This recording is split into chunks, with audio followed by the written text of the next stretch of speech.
Hello, I'm Sally Ann Airy, and welcome to Fearless Forward, the podcast that asks leaders how they've faced their fears. Today, I'm in conversation with someone who's devoted her life to the service of others and realised through personal experience that helping others is far more nuanced and complex than we may at first imagine. Now a therapist, trainer and coach, she works with activists, professional helpers and other changemakers who feel overwhelmed, burnt out or stuck, and supports them to recover their own resilience, power and wisdom. Her path to this point has taken her all over the world and been a fascinating tapestry of direct engagement and activism, research, self-discovery and personal development. Agnes Otzelberger was born and raised in Vienna with roots in Switzerland and the Netherlands. She's now lived in the UK for more than 15 years and describes herself as European at heart, Brightonian by choice.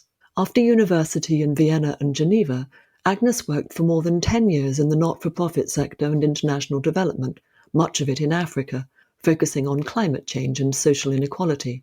She saw at first hand how the frustrations of working on global challenges can often take a heavy toll on the mental and physical health of those involved, something often loosely referred to as compassion fatigue or vicarious trauma. She also arrived at a moment in her own life when she realised she needed to change direction.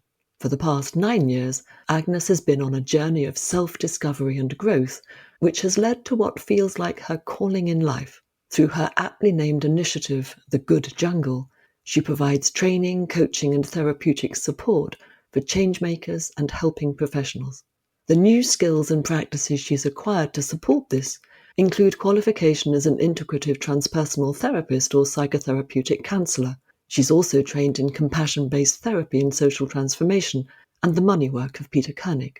Her mission is, I quote, to help people and collectives liberate their creative, transformative potential by leaning into precisely those parts of ourselves that we're least fond of, our shadow.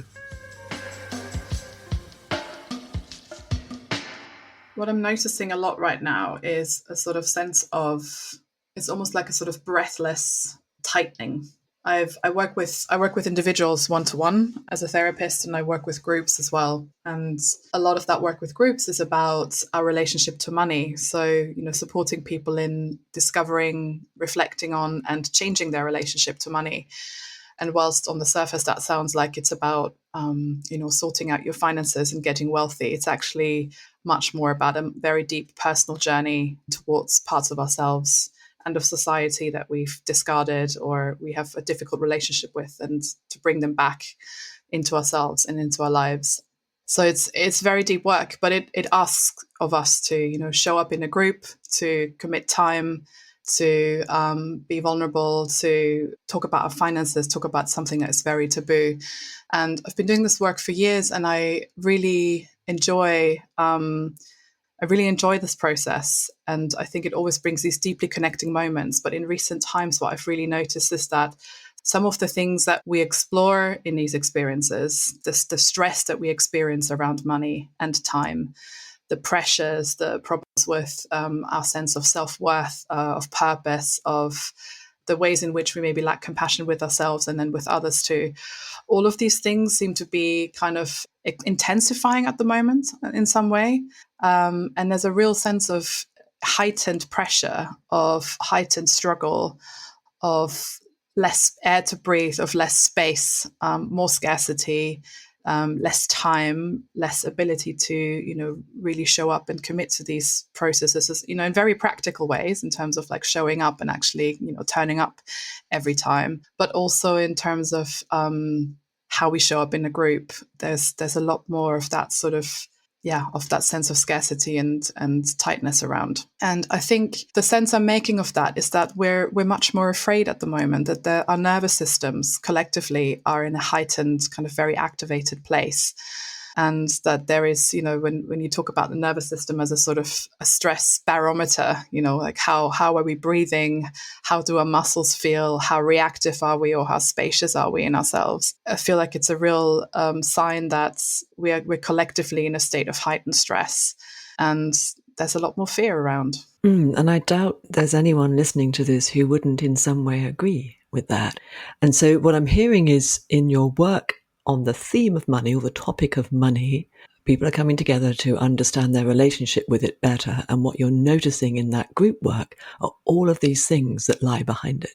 Yeah, I sort of see them in a way, as a microcosm of the world out there. Like anybody who does kind of group work will often notice that what happens in a group can be, in a way, a sort of a mirror of, or a petri dish of, what's happening in the wider picture in society out there. And in recent years, speaking about, when I say we, I of course need to clarify that, I live in the UK, I'm Austrian and half Swiss, I am white, in many ways parts of the very privileged slice of society, and I live in a sort of Western industrialized cultural context. And of course, there are different things happening in different cultural contexts. And when I say we, I really speak of this kind of Western world, which has lived with, which in the 20th century lived with this sense of perpetual, continual improvement and expansion and growth, and is now in a crisis, in a moment of realizing, actually, the way we've built life in recent, or in the last century or so, is really not, in the last centuries, is really not working. Things are collapsing. We're destroying the environment. Yes, so a sense of desperation in a way. And you mentioned earlier this very powerful expression or phrase, a breathless tightening. Well, I was just noticing that in myself when you mirrored that back to me, the breathless tightening. I could almost feel it. And, this morning I was on the way back from the school run. I was looking at what's happening with that sailboat that's in the Mediterranean right now, or was in the Mediterranean until yesterday, trying to reach Gaza with aid. The name escapes me right now of the boat. The Madeleine. The Madeleine was trying to reach Gaza, and I was watching a video about that this morning. And by the time I came home, I had this heavy rock in my chest. And there's so much else going on in the world right now. If we look immediately around us and we look at the world, on the way home, on the pavement outside our house, I found a butterfly, or a moth, that I'd seen in the garden yesterday, or I'd seen one of them in the garden yesterday.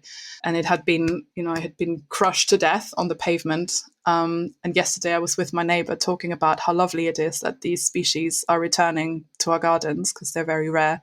And this morning I picked a dead one up off the pavement, and it made me really sad. And it really kind of gave me the sense of, how tough it is right now for certain species to survive in our very harsh environments. And do you find that this is, in your group work, as you've already expressed, and also in your one-to-one work with people, is this a resonant theme? Do the people showing up come with the same anxieties and concerns that you've just expressed? Absolutely. And how do you respond to that, Agnes? Because in this time in which we're living now, which can, if we're not careful, I want to add, feel absolutely desperate.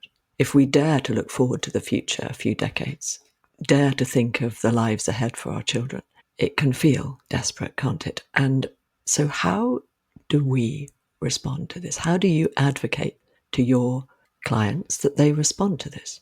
There are a number of different things, I think. Partially, it's to do with really looking at what is underneath those fears and those stresses. When we talk about sense of scarcity and limitation, for example, around time, around resources, around money, when we kind of peel the layers back of that underneath these fears and anxieties, it's usually something deeply existential, deeply rooted in our fear of ceasing to exist.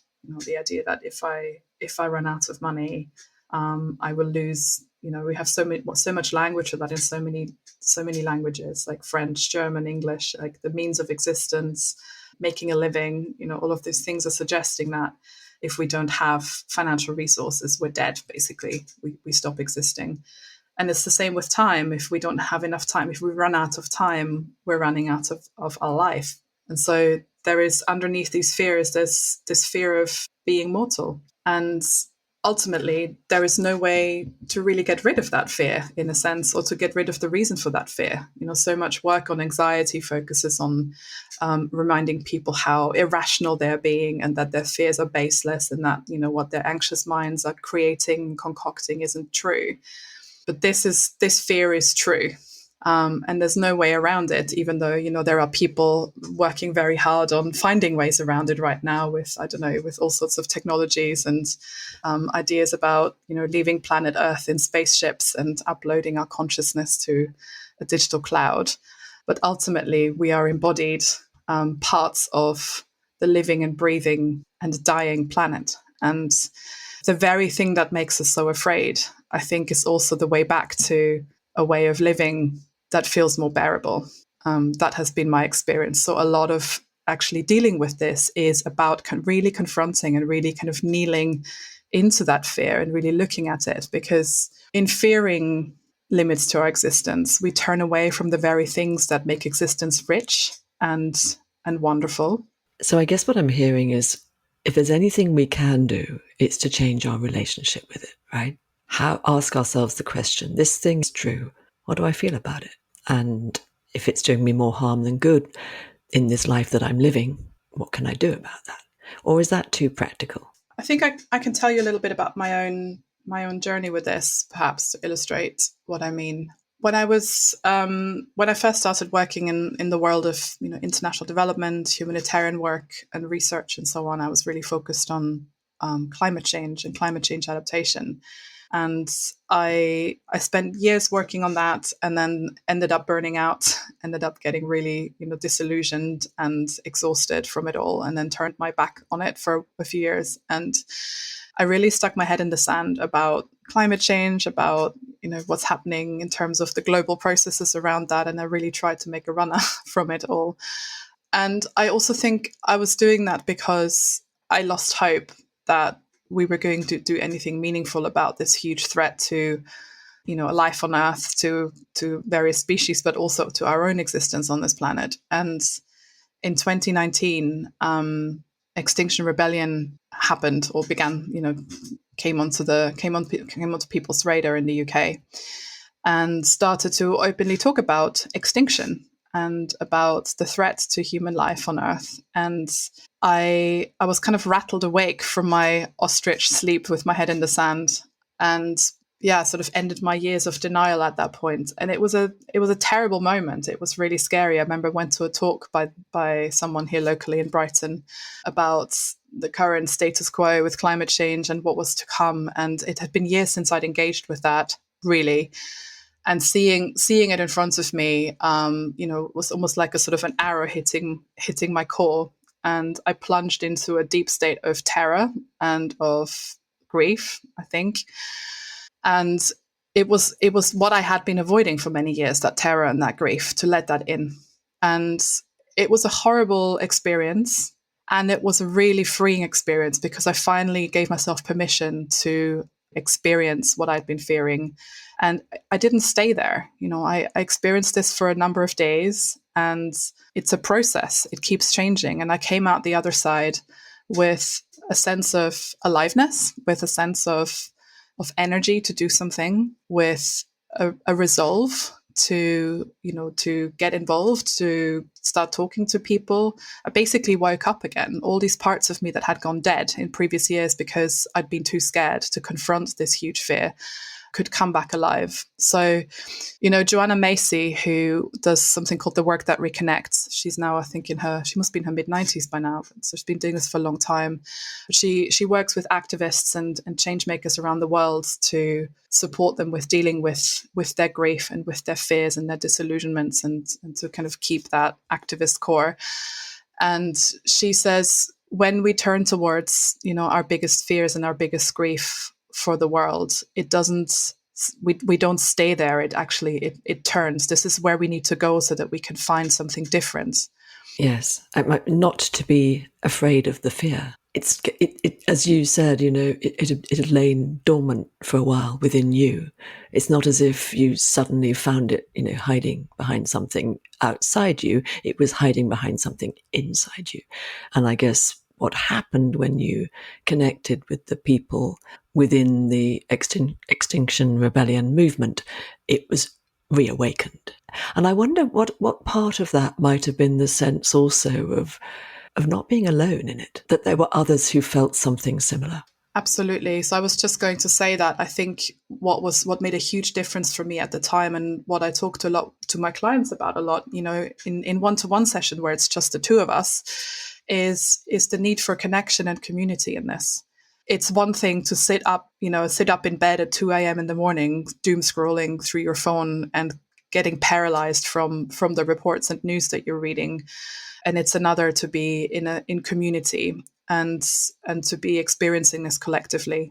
Francis Weller, who works a lot on grief, does all of his grief work in community. It's all about the village, the proverbial one and the real ones, but the sense that we can actually only really grieve effectively and compost our grief in a way that allows new life and creativity and a new sense of agency to emerge if we do that in some kind of village. And a village doesn't have to be a literal village. It's about being with other members of the planetary family, and that can be humans, but it can also be the more than human world. And for me, I think a huge part of what was happening around 2019 and 2020, when I began to reawaken these deadened, terrified parts of me, was to do with reconnecting also with nature.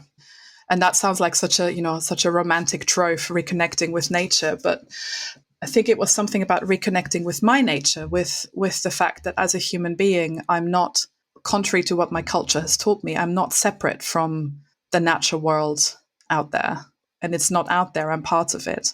And it was 2020, we were, as you know, we were in France in the Alps for a few months because we ended up choosing to stay there during the first lockdown for many lucky reasons. And my day-to-day life became confined to a very tiny perimeter of woodlands and alpine forest and a river.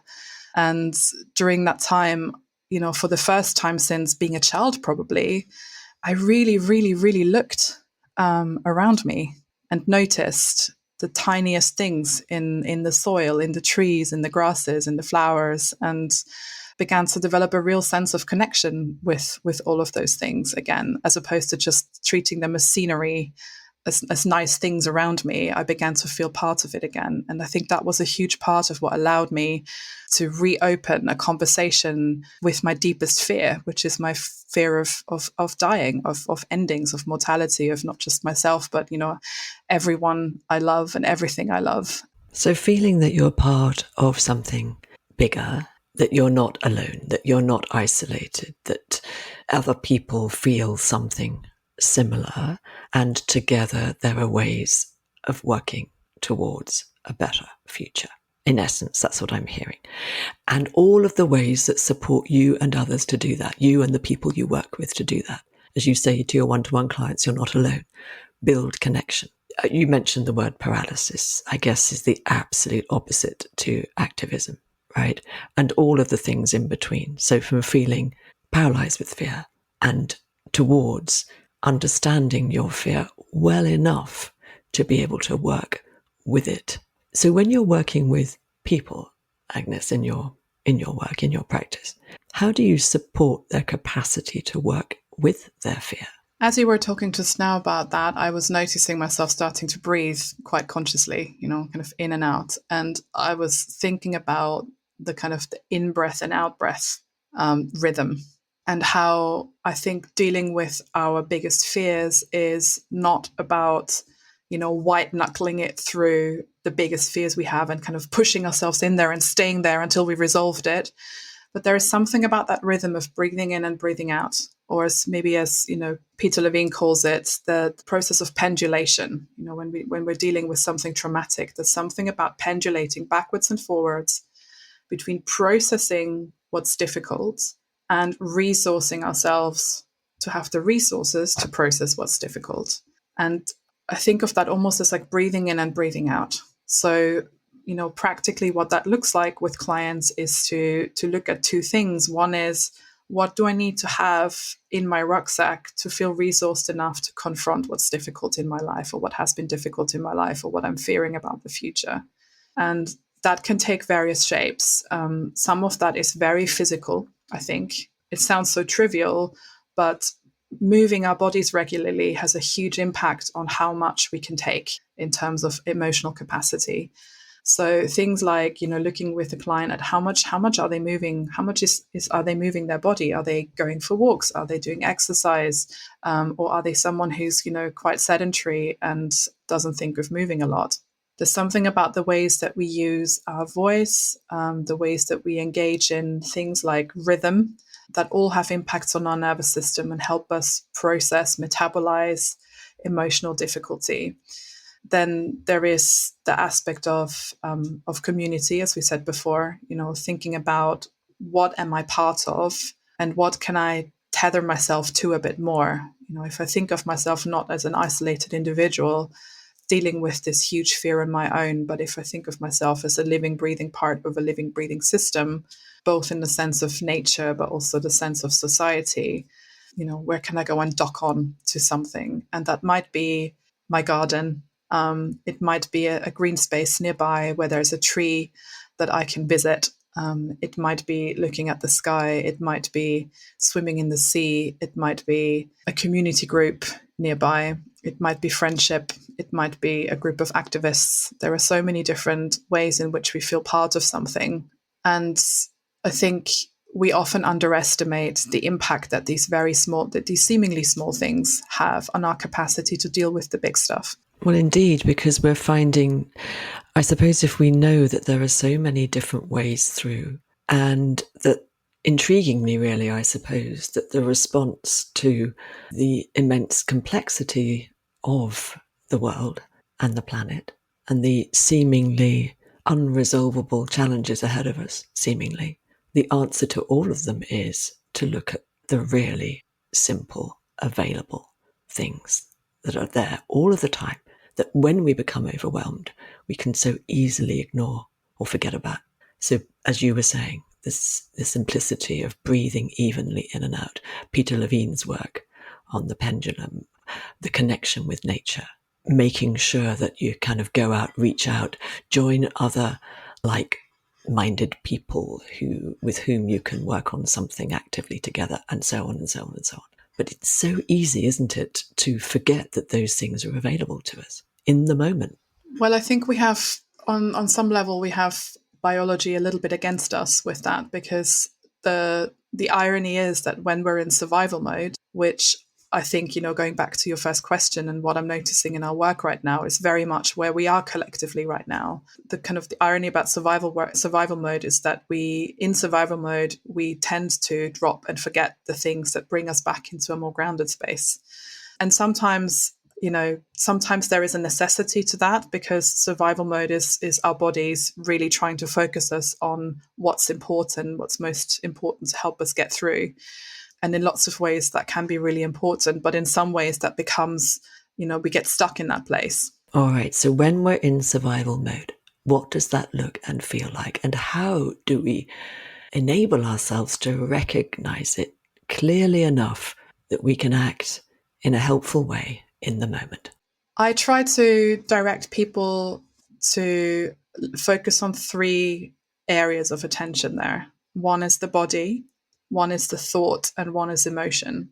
So thinking about how the body feels, thinking about how we're feeling, what our emotions are, and what our mode of thinking is.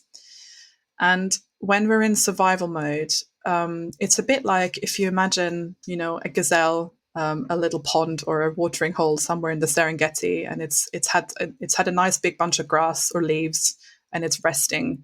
Imagine how that feels in your body. You're full, you've eaten, you're satisfied, you're with your mates, everything is fine, and you're playing and relaxing. And maybe as you imagine this, you can notice, what's happening in your body right now is you might be feeling a sense of relaxation in muscles. You might be noticing yourself breathing in a bit more deeply. You might notice an image in your mind of that, that lovely scene of the gazelles playing. And there's a bit of spaciousness to it. And if you now imagine a lion turning up and you can feel your gazelle body respond to that, there might be things you notice. I don't know what you're noticing when you think of that. Well, as soon as you said, imagine a lion showing up, I immediately tensed. Exactly. Yeah. So there's a tension.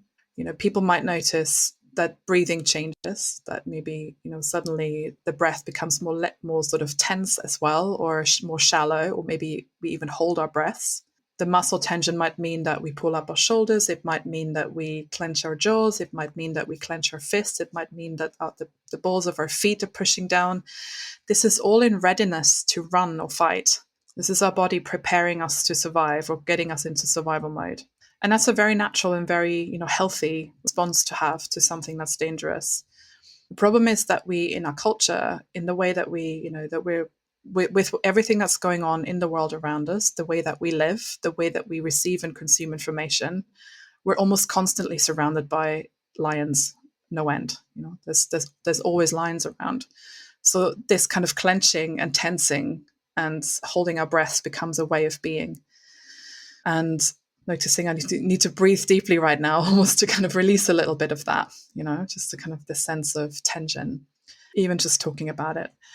And then beyond that, beyond that lion coming in, there is also then a level above that is when our bodies feel, when our nervous systems feel it's game over.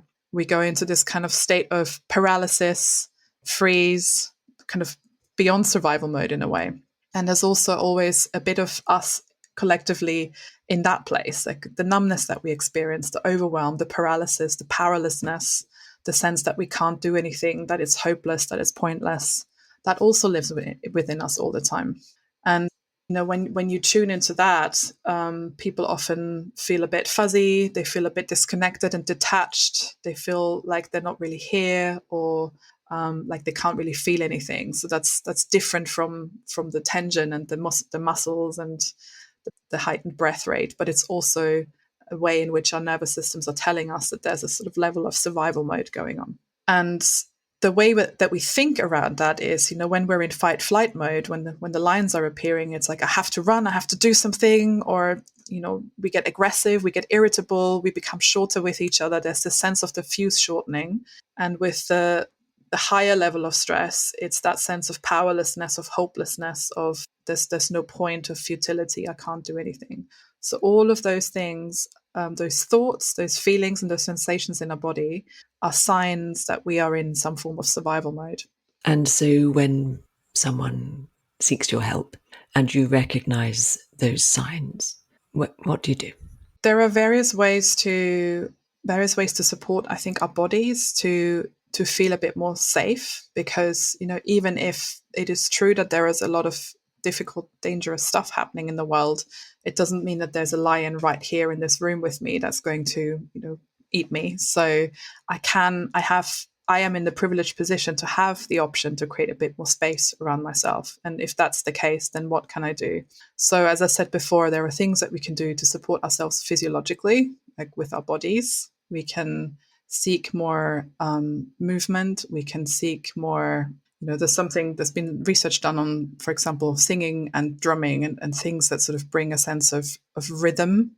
So Agnes, given what I've heard you say about your own relationship with mortality, with climate change, with the future of our planet, with everything that you care deeply about, how do you manage yourself so that you can do your best work with others? I think that looks very similar to, or is the same as, I try to encourage my clients to look after themselves in their work as activists, or people who are engaged in environmental issues or social change in some way. It's really about looking at these different pillars of how do I support my body, how do I support my sense of connection. I think one I haven't mentioned so far, one aspect is also creativity, is, being involved in making something, creating something. Doesn't have to mean writing books or, composing music. It's not that necessarily that kind of creativity, but a sense of being involved in creation, whether that is, building a trellis in my garden or knitting a jumper or something. Yeah, so it's really about looking at a kind of good balance of my day-to-day life, where yes, I want to be engaged in the world and I want to follow what's happening. I don't want to stick my head in the sand and, put my fingers on my ears and ignore what's happening. Sometimes we need to do that for a bit. Sometimes we need to step away to create some space for ourselves. But I think also a lot of that can be an overwhelmed coping mechanism of shutting down. And so what does a good balance look like where, yes, I can stay engaged and keep my heart and my eyes and my ears open to what's happening out there in the world, make space for what's happening in my more immediate surroundings as well, and also spend sufficient time every week, every day, feeling connected to the more than human world and to the people that matter to me, move my body, so what that looks like in my case, and it might be different for different people, but for me, it looks like I need to get in the sea as often as I can, to go for a swim. I go and do sauna with friends regularly because it's really good for my body and it really lifts my spirits to do this, especially with good friends, but also sometimes on my own. I try to have some kind of projects on the go, some kind of creative projects on the go. So I like experiments. A couple of years ago, I started getting back into knitting, which I hadn't done since childhood. A few weeks ago, I made a beaded necklace for the first time in my life.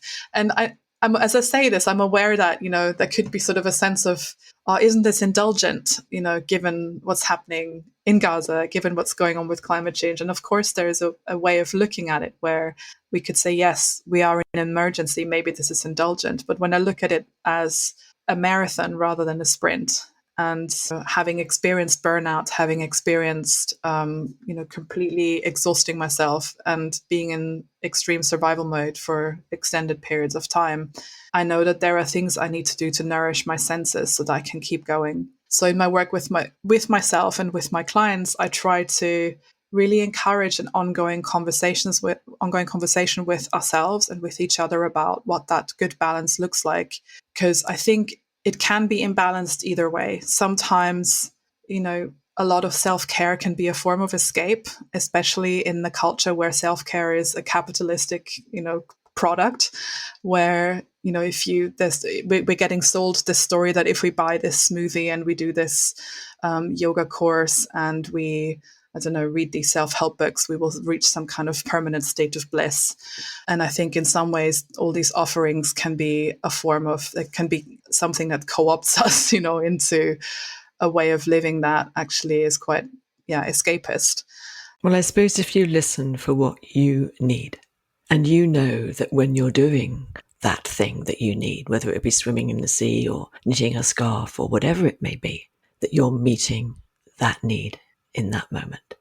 Yes, for me, it's really about this balance. And I think that idea of the pendulum, that comes from trauma theory is also relevant in so many other places. It's getting stuck on either side of any polarity has difficult consequences, I think. So there's always something about looking at things in balance.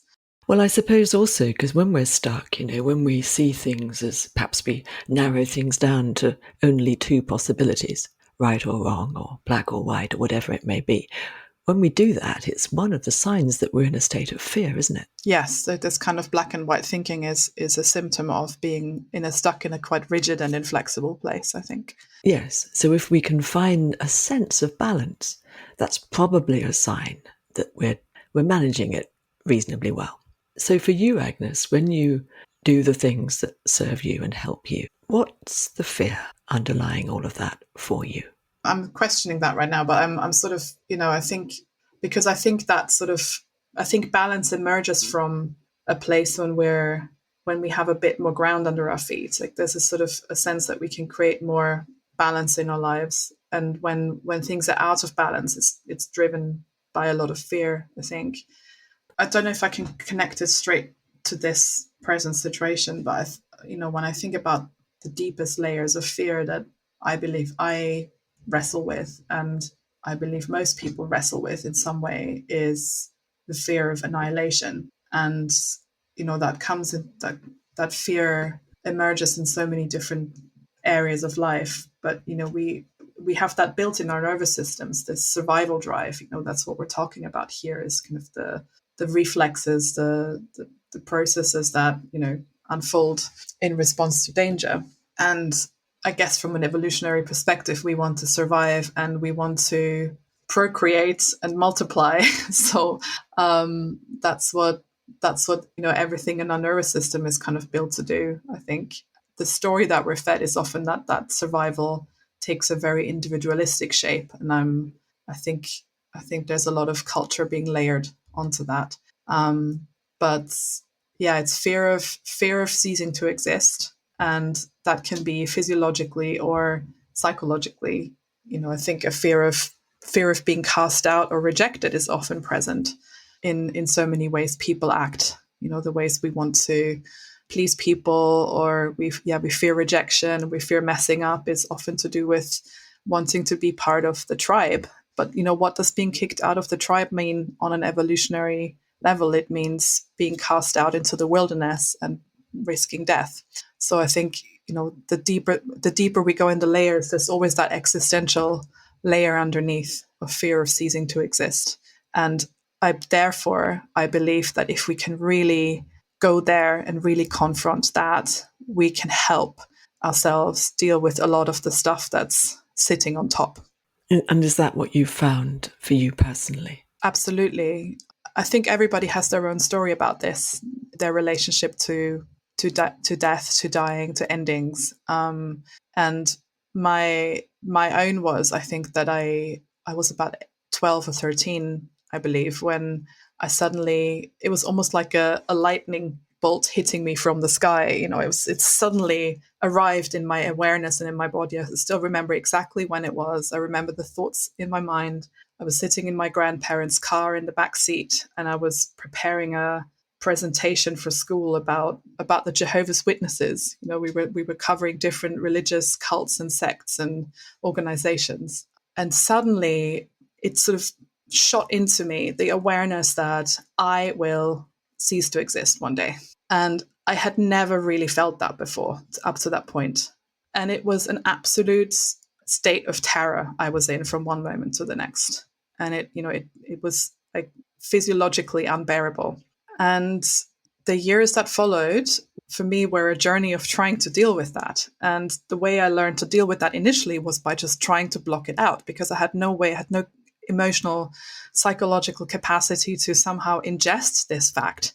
So it became for me a race against my own mind and trying to run away from it and trying to just ignore and forget and go back to living on autopilot as much as I could.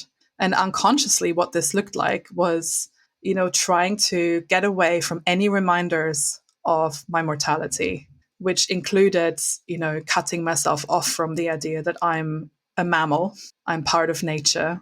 So really buying into the more sort of enlightenment-based ideas of humans as this kind of completely separate, enlightened species. And basically nature scared me, being out in the wilderness made me feel terrified. And it was all those reminders of the life and death cycle out there that we can ignore when we're in this built up human-made world that exists to kind of separate us from the life and death cycles out there. And I think, the first part of my adulthood was running from it. And then since I would say dealing with my second landing in the reality of climate change and COVID-19, the pandemic, what that did to us collectively, but also for some people, not for everyone I know, but for some people, it was a time of reconnecting with these small things and the things immediately around us, and reconnecting with nature helped me find comfort in the idea, actually, that I'm part of this living, breathing cycle of life and death. I wouldn't say it's resolved for me, and I don't think it ever is for any human being, unless you find some very, clear, unless you have a religion that gives you very clear answers. I think it's a constant process of questioning. But I feel like I've come into a different relationship with it, and I now no longer have to completely shy away from this biggest fear in my life, and I can bear being in wild spaces. On the contrary, it's not just about bearing it, but I need it. I need to be in wild spaces to feel myself part of life. So what I'm hearing there is at some point over time, you made your peace with this. Maybe it's peace. I wouldn't say it's entirely peaceful. I would lie if I was saying that I feel completely chilled about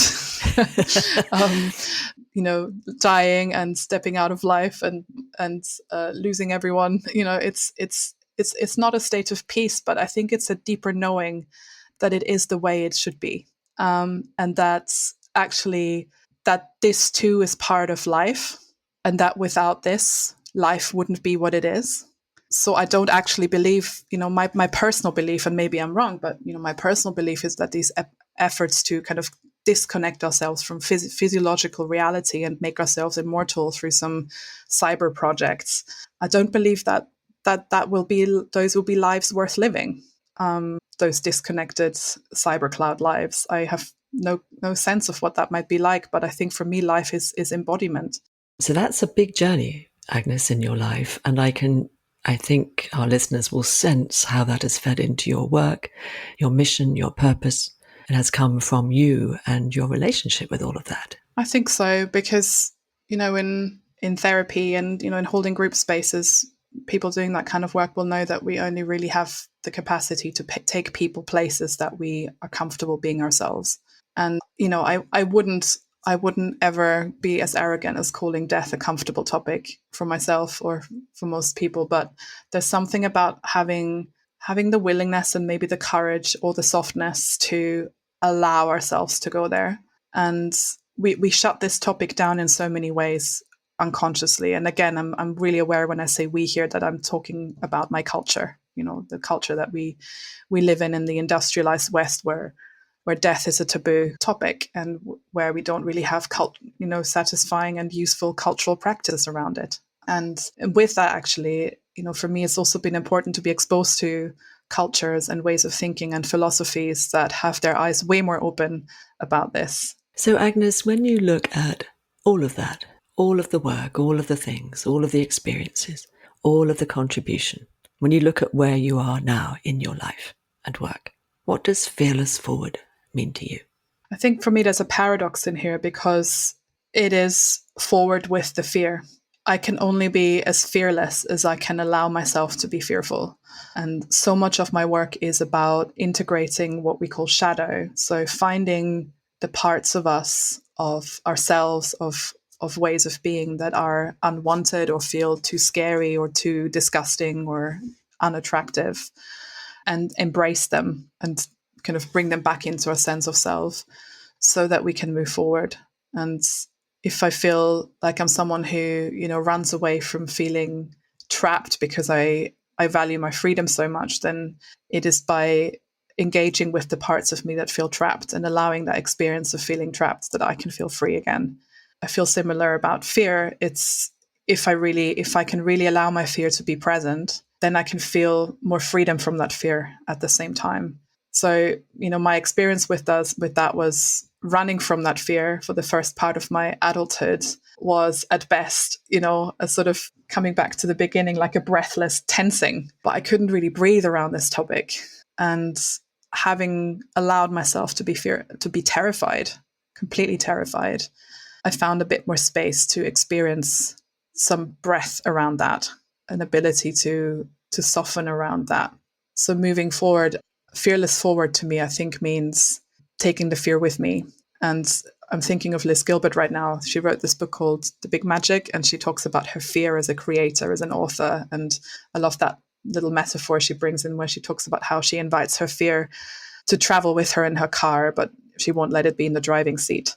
It has to be, I think, in the passenger seat or in the back seat or something. And there's something about that, not trying to leave it behind and pretending there is no fear, but to allow it to have a place. With a big dose of compassion. Yes. I can only be as fearless as I allow myself to be fearful, says Agnes. In other words, allowing fear to have a place in your life is what liberates you from it. Ask yourself, what am I not willing to feel? Because our greatest fears may hold the seeds of our most vital awakenings. If we can face our feelings and acknowledge our fears, especially in community with others, then we can move away from despair and paralysis and cultivate the freedom and energy to act. Agnes sees much of our present-day anxieties about money, time, and our place in the world as rooted in our fear of dying and of things we cherish coming to an end. And not just for ourselves, but also for everyone and everything that we love. And yet death is a part of life. It's the thing that makes life so precious. To find the right balance, we need to do things to support our physical body, our creative mind, and our sense of connection with others. And if you're feeling breathless or tight right now in your own life, maybe the invitation here is simply to pause, to breathe, to notice what's beneath that feeling, seek to understand it, and allow it to teach you something. Thank you for listening. Fearless Forward is edited and produced by Mark Stedman. I'll be back with you in 2 weeks for our next conversation about how leaders have faced their fears. To be sure of catching it, go to fearlessforward.org, activate push notifications from your favourite podcast source, or subscribe to my weekly bulletin at skillfulleaders.com.